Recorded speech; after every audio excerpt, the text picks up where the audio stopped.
బ్రహ్మంగారి మఠంను సానికొంపని తాత్కాలిక మఠాధిపతిగా అక్రమంగా నియామకమైన మఠం ఆచార వ్యవహారాలలో కనీస జ్ఞానం లేని అశ్లీల అర్ధనగ్న నటీమణులు, ఫేస్బుక్ పేజీలు మరియు అశ్లీల వీడియోలు, డేటింగ్ పేజీలు ఫాలో అయ్యే వెంకటాద్రి స్వామి లాంటి వారు అవడం, చక్కని సంస్కారంతో వేదాంతం చదివిన పూర్వ మఠాధిపతిచే తదుపరి మఠాధిపతిగా నియామకం కాబడిన గోవిందస్వామిని అత్యంత అమానవీయంగా మెంటల్ నా కొడుకా, నీకు చదువు రాదురా, నీ మీద పోలీస్ కేసు పెట్టి నీ జీవితం లేకుండా చేస్తానని భారీ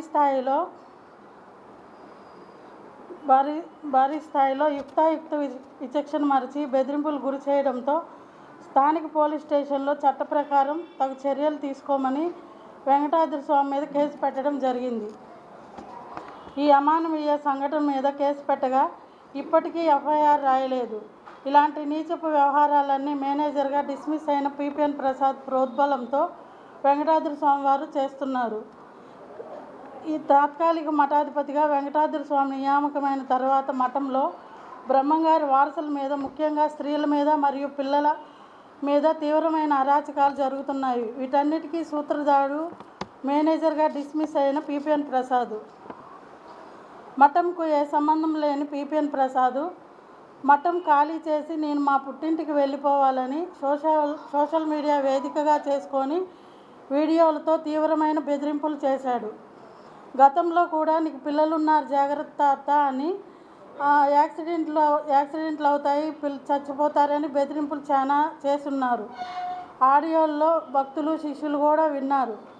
హిందూ మతంలో భర్త చనిపోయిన స్త్రీ పుట్టింటికి వెళ్ళాలని పిపిఎన్ ప్రసాద్ చెప్పే ఆచారం హిందూ మత సంస్థలలో ఎక్కడా లేదు.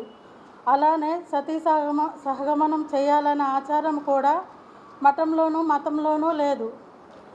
పవిత్ర శ్రీరామనవమి రోజున మఠంకు ఏ సంబంధం లేని పిపిఎన్ ప్రసాద్, ఆయన మనుషులు మరియు తాత్కాలిక మఠాధిపతి వెంకటాద్రి స్వామి దత్తాత్రేయులు నేను ఉంటున్న ఒక రూమ్లో తాళాలు బద్దలు కొట్టి నా సామాన్లు ఎక్కడికో తరలించారు.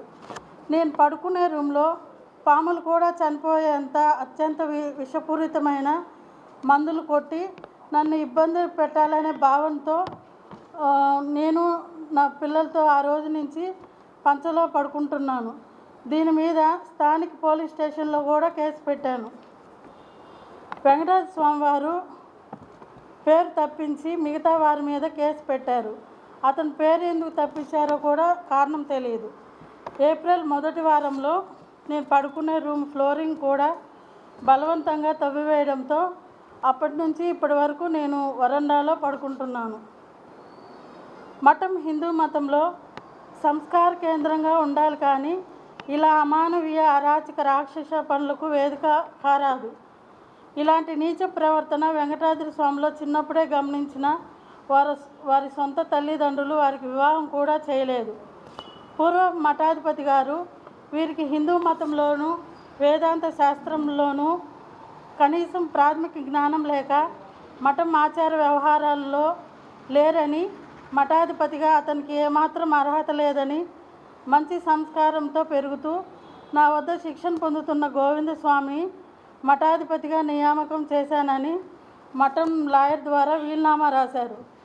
మఠంలో వెంకటాద్రి స్వామిని తాత్కాలిక మఠాధిపతిగా ధార్మిక పరిషత్ మఠం యొక్క పాలన సజావుగా జరగటానికి మాత్రమే నియామకం చేసింది. కానీ ఫ్యాక్షన్ రాజకీయాల వలె మఠం సానికొంపని మఠంలోని స్త్రీలపై అసభ్య ప్రచారాలు చేయడానికి, పిల్లల మీద తప్పుడు కేసులు పెట్టి జీవితాలు లేకుండా చేస్తానని బెదిరింపులు చేయడానికి కాదని, ఇలాంటి అమానవీయ రాక్షస ప్రవర్తన చేస్తున్న వెంకటాద్రి స్వామి మరియు పిపిఎన్ ప్రసాద్ దత్తాత్రేయుల మీద చట్ట ప్రకారం చర్యలు తీసుకోవాలని గౌరవ ఎమ్మెల్యే గారికి, దేవాదాయ మంత్రి గారికి, ముఖ్యమంత్రి గారికి, ఉప ముఖ్యమంత్రి గారికి, మంత్రి శ్రీ లోకేష్ గారికి సవినీయంగా విన్నవిస్తున్నాను.